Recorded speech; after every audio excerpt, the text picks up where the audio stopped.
வணக்கம், இது உங்கள் தினக்கதிர். பாரதிய ஜனதா கட்சி மற்றும் அனைத்திந்திய அண்ணா திராவிட முன்னேற்றக் கழகம் இடையேயான புதுப்பிக்கப்பட்ட கூட்டணி கிட்டத்தட்ட 2 ஆண்டுகளுக்கு பிறகு வரவிருக்கும் 2026 தமிழ்நாடு சட்டமன்ற தேர்தல்களுக்கு ஒரு சுவாரஸ்யமான பரிமாணத்தை சேர்த்துள்ளது. வாய்மொழி மோதல்கள் மற்றும் இறுக்கமான உறவுகளின் வரலாறு இருந்த போதிலும் சமீபத்திய தேர்தல் பின்னடைவுகளுக்கு பிறகு அரசியல் தேவையால் இரு கட்சிகளும் இப்போது சமரசம் செய்துள்ளன.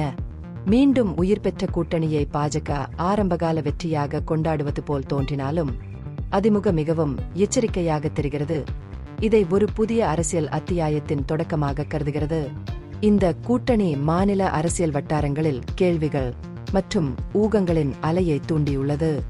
2021 சட்டமன்ற தேர்தல்களிலும் 2024 மக்களவைத் தேர்தல்களிலும் திமுக கூட்டணி உறுதியான வெற்றிகளை பெற்றுள்ளதால் இந்த புதிய கூட்டணி 2026 இல் கடுமையான சவாலை ஏற்படுத்துமா என்று அரசியல் பார்வையாளர்கள் யோசித்து வருகின்றனர்.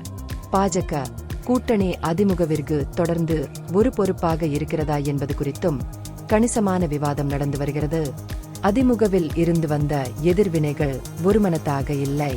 கூட்டணியின் மறுமலர்ச்சி மற்றும் அது அறிவிக்கப்பட்ட விதம் குறித்து சில தலைவர்கள் ஏமாற்றத்தை வெளிப்படுத்தியிருந்தாலும் வெற்றி எட்டக்கூடிய தூரத்தில் இருக்கும்போது சுய நாசவேலை பற்றி பேசும் ஒரு தமிழ் பழமொழியுடன் நிலைமையை ஒப்பிட்டனர். பாஜகவுடனான மீண்டும் புதுப்பிக்கப்பட்ட உறவு சிறுபான்மை சமூகங்களிடையே அதிமுகவின் நம்பகத்தன்மையை சரிசெய்ய முடியாமல் சேதப்படுத்தும் ஒரு முக்கிய வாக்காளர் பிரிவை அந்நியப்படுத்தக்கூடும் என்று மற்றவர்கள் அஞ்சினர்.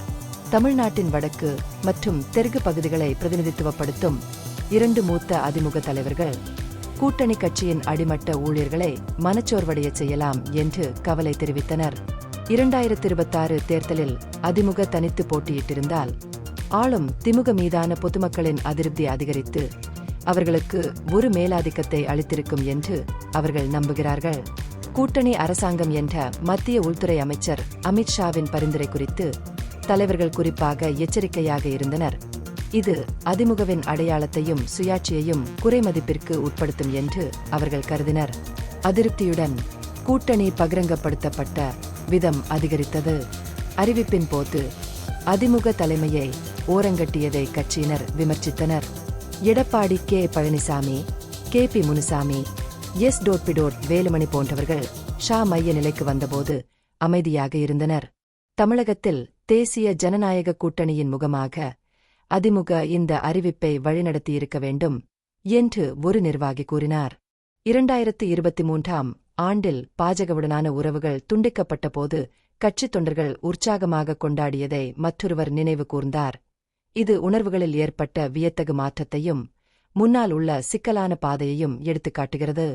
இந்த பகுப்பாய்வு நுண்ணறிவுள்ளதாக கண்டால் முக்கியமான அரசியல் முன்னேற்றங்கள் குறித்த கூடுதல் புதுப்பிப்புகளுக்கு லைக் செய்யவும், ஷேர் செய்யவும், சப்ஸ்கிரைப் செய்யும். இது உங்கள் தினக்கதிர். நன்றி.